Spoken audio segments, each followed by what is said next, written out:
Good afternoon, everyone. I am delighted to be here with you this afternoon. I'm especially honored to be asked, along with Ted Lieu, every year to come to give the State of the Region address. I think that it is extremely important to respond to the request, because I believe that the Torrance Chamber of Commerce is the best chamber of commerce in the whole United States of America.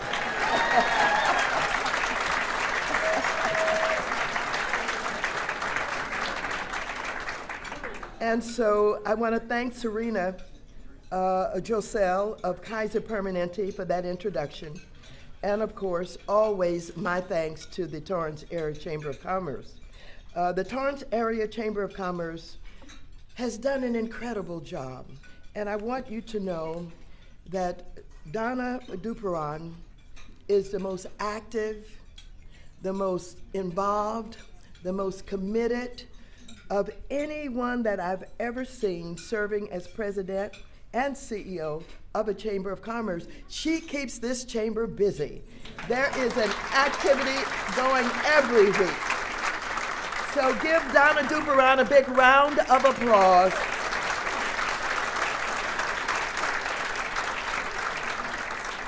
And of course, a wonderful team working with John Hefferman, who is the chairman of the board, and for all the time and hard work that he puts into this chamber. He too is very dedicated, and he is absolutely committed to serving the people of Torrance. Give him a big round of applause.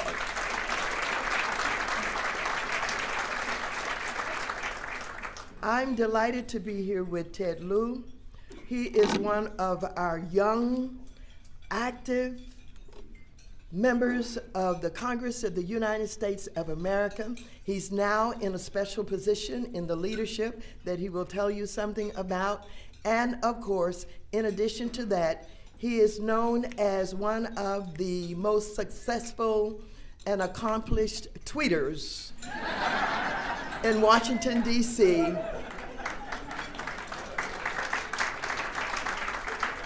His leadership does not go unnoticed. Give him a big round of applause.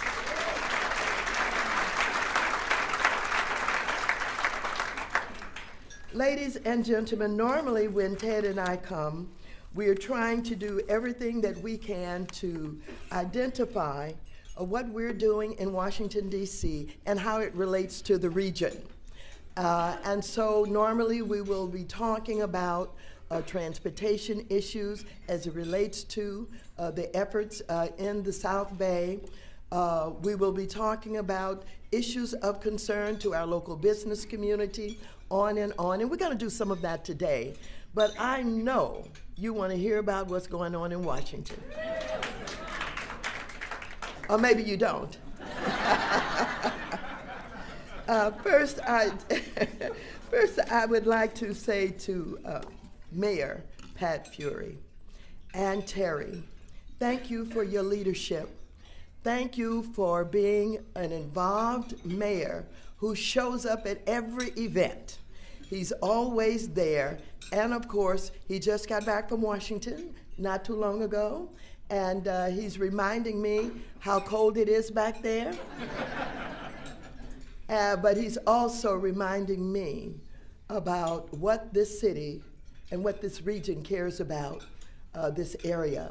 And so they're always there as advocates, speaking on behalf of not only the city, but the region, and helping us to understand how we can focus our attention on issues that will make the quality of life much better for the people who live here. Give them a big round of applause.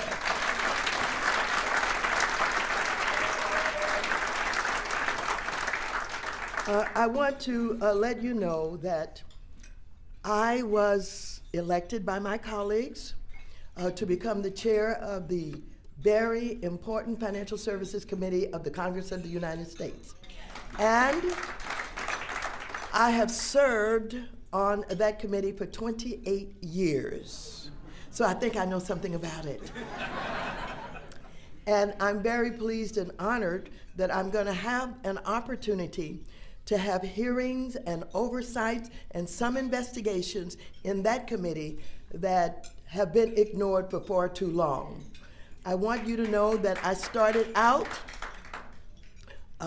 with my first hearing was on homelessness. Homelessness, as you know, is a real problem throughout this country. And no matter where you come from, what community you're in, there are people who are living in tents, under bridges, in your backyard sometimes, because they really don't have a place to live. And the most shameful thing about homelessness is that we have veterans and families with children who are homeless. And so this committee has HUD. We have HUD in that committee. That's one of the government agencies that we have the oversight responsibility for. But we have not had a hearing on homelessness or the problem of basically rentals and lack of the ability to be owners in this country, because the previous chair just did not think those issues were important. But I think they're very important, and so I have a huge bill that I'm going to reintroduce. I've introduced it twice, and it is a bill to end homelessness forever. I believe that my bill of $13 billion, $13.27 billion, can do that. Now, I want you to know there's been a lot of discussion about the definition of homelessness, and we have homeless advocates who fight each other about how it should be defined. We're going to get rid of that fight. We're going to come together, and we're going to make sure that we have a definition that's fitting and that will serve the people of this country. There's no reason why we should have 500,000 people out on the streets every night, and in our area alone, in the greater Los Angeles area, about 50,000 on the street every night. And so this is something that I'm going to pay an awful lot of attention to. I want you to know that you know as well as anybody that there's division in Washington, D.C., and that the parties don't work too well together. And of course, we have a lot of the pundits and people from the media who have been predicting what I'm going to do and how I'm going to run the committee. And they said that I was going to be very tough on some people on Wall Street. They said that I was going to do a lot of investigation of this administration. But I want you to know that the ranking member on this committee is a young man that I have gotten to know, and we are working together, and we have 3 bills that are going to be co-sponsored, Democrats and Republicans working together, and those bills will be 3 bills that are very important. The National Flood Insurance Bill. I just heard there was flooding in California, and it has to be reauthorized, and so we're going to work on that. And then we have something called TRIA, and TRIA is basically a program that supports insurance companies when you have disasters and you have catastrophic occurrences where the insurance companies could not have anticipated that in the premiums that they were charging. And so when you have huge venues and hospitals and things that certainly the premiums would not cover the cost of, if they have to be redone, if they have to be reconstructed. And so we have a program that will provide support to make sure that these huge and important venues that service all of the people will be reconstructed, will be renovated, will be put back in service. So that's 2 of those bills that we're working on. And of course, Donna knows about the Export-Import Bank. That's so very important. That got undermined in the last session of Congress, was under attack, and we don't know why, because this EXIM Bank is so very important to helping to support our ability to export to other countries. And when we export, we create jobs. And we have so many countries that would like to have goods and services, and we have so many people prepared to provide those goods and services, but they need some support, they need some help, whether or not it's with insurance, other kinds of things that makes exports very possible. So we're going to put those 3 bills up. And we're going to work together, and we're going to show them that the predictions are all wrong. They don't know what they're talking about. When we decide that we can work together and get things done, then we should do it, and we're going to try to be fine examples of that. So I want you to help in every way that you can. When these bills come up, we won't have much opposition. We'll have some opposition. But on some things, like XM Bank, we have a lot of people who don't understand what it is. And they think it's another bank like a Bank of America, or it is not. And so I want you to write, I want you to tweet, I want you to get on the internet, and I want you to give support to the XM Bank, because we have lots of small businesses in this area who are exporters or who would like to be exporters, and they would like to have some support for their government. Will you do that? And so we are experiencing some remarkable things in Washington, D.C. We are experiencing the kinds of decisions, the kinds of initiatives that we never thought we would encounter. And so it is daunting, and we are working in every way that we possibly can to deal with it. Many of you are watching what is going on your television. You're listening to what is being said about certain issues. You're trying to understand what is going on with our foreign relations, and on and on and on. But I bet you in all of that, you were certainly surprised that your government shut down for 35 days.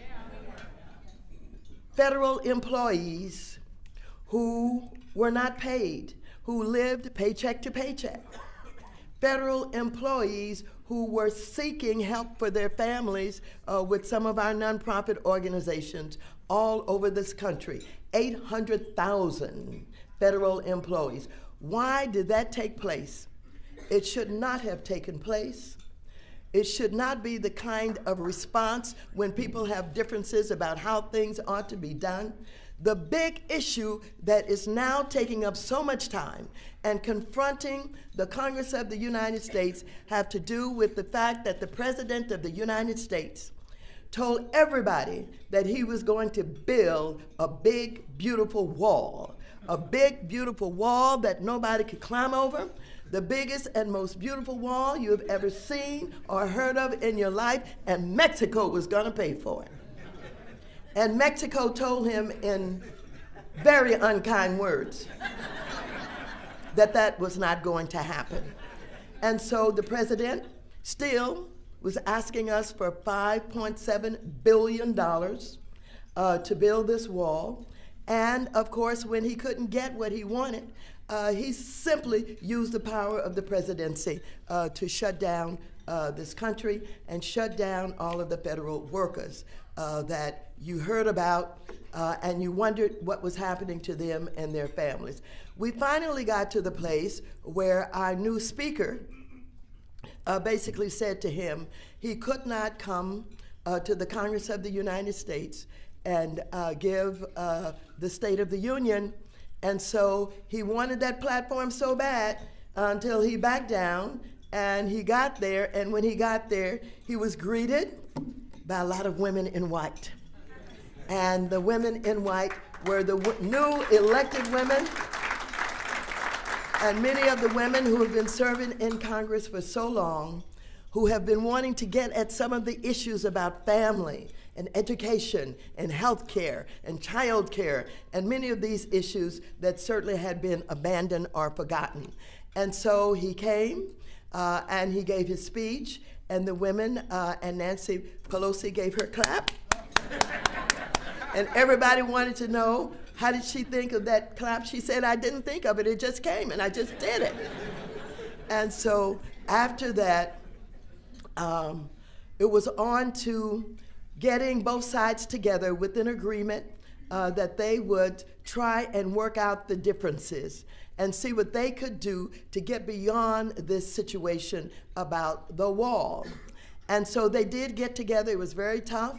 And they put together a conference committee, and they came out with some very limited funding for, I think, about $1.375 billion for the wall or for the barrier or for whatever it was called. And they put some other money into the effort, talking about how you use new technology and how you use the drones and other kinds of things to deal with securing the border, because everybody wants border security.